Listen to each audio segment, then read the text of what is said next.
చూస్తున్నాం చాలామంది ముసలి వయసులో తల్లిదండ్రులు పెట్టుకోవడం లేదు, అంటే కొడుకులు పెట్టుకోవడం లేదు, కూతురు పెట్టుకోవడం లేదు, మనవాళ్ళు కూడా పెట్టుకోవడం లేదు ముసలివాళ్ళని. అంటే ఆ ముసలి వాళ్ళే లేకపోతే కొడుకు ఉండడు, కూతురు ఉండదు, మనవడు ఉండరు, ఎవ్వరు ఉండరు. కానీ ఆ ముసలి వాళ్ళు ఉండడం వల్లే వాళ్ళు జన్మించుంటారు. అలాంటి ముసలి వాళ్ళని కొడుకు కావచ్చు, కూతురు కావచ్చు, మనవాళ్ళు కావచ్చు, వాళ్ళు పట్టించుకోరు, చూసుకోరు, ఒక అన్నం పెట్టరు. అలాంటి వాళ్లకు ఖచ్చితంగా పుట్టగతులు ఉండవు.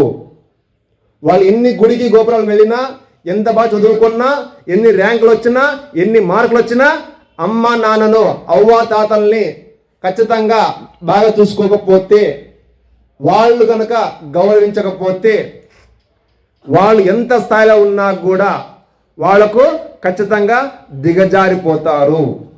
కాబట్టి మనం పుట్టాము అంటే మన అమ్మకు, నాన్నకు, అవ్వకు, తాతకు కంపల్సరిగా గౌరవించాలి, వాళ్ళు కాపాడుకోవాలి, వాళ్ళని బాగా చూసుకోవాలి.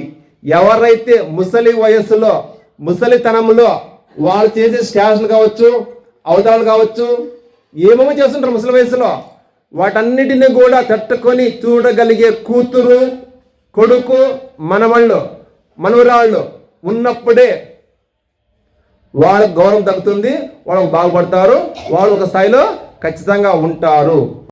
ఆర్టీసీలో కండక్టర్ ఉద్యోగం చేస్తూనే సెలవు దినాల్లో వ్యవసాయం చేస్తూ కొంత సమయాన్ని జనరల్ నాలెడ్జ్, మోటివేషన్, పిల్లలకు ఉచితంగా ట్యూషన్ చెప్తూ. Thanks for watching this video.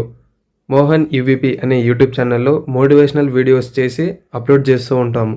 నేను మా నాన్న చేసే ఈ పని మంచిది అనిపిస్తే లైక్ చేయండి, షేర్ చేయండి, సబ్స్క్రైబ్ చేయండి.